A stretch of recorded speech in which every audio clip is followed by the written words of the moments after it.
साच कहूँ जग मारण आवे, और झूठ कही ना जाइयो, और साच न पूरा पावते झूठों जगपति आइयो।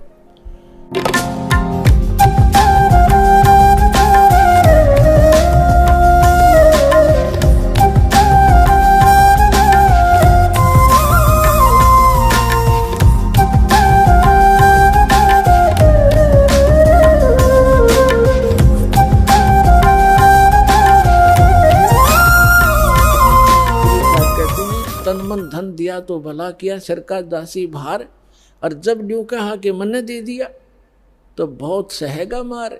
वो तो दिया हुआ तक गया, नाश हो गया, दुर्गति और हो जाएगी तेरी। तो किसी भी प्रकार का सेवा का अभिमान हो जाए, अभिमान तो अभिमान ही है, वो तो नाश ही करता है, भगवान से दूर करता है। लेकिन कमाल की बुद्धि भ्रष्ट हो चुकी थी, परमात्मा के साथ रहकर भी वो अपनी ही चलाता था। पुण्यात्माओं, जैसे मन में बहुत सी बातें आती हैं। एक बार धर्मदास जी ने कहा, प्रभु हे भगवान, आप कहते हो कि श्री कृष्ण परमात्मा नहीं है, समर्थ नहीं है। श्री कृष्ण जी ने राजा मोरध्वज के पुत्र ताम्रध्वज को आरे से चिरवा के डेथ हो गई थी, 2 फाड़ हो गया था, और फिर वैसा ही बना दिया और जीवित कर दिया। तो कैसे माने ये भगवान नहीं है, सर्वशक्तिमान नहीं है। परमात्मा कबीर जी ने कहा कि मैंने ये कभी नहीं कहा कि ये भगवान नहीं है, मैंने ये अवश्य कहा ये सर्वशक्तिमान नहीं है।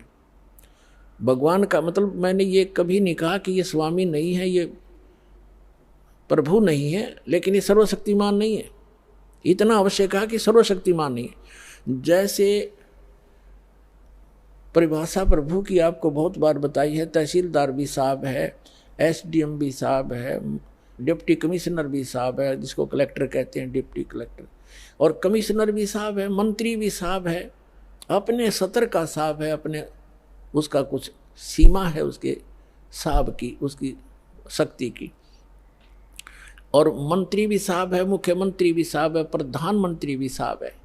लेकिन ये सभी साहब हैं, लेकिन कोई कहे कि डीसी समर्थ है, सर्वशक्तिमान है, सारे देश का कंट्रोलर है, तो वो गलत कह रहा है।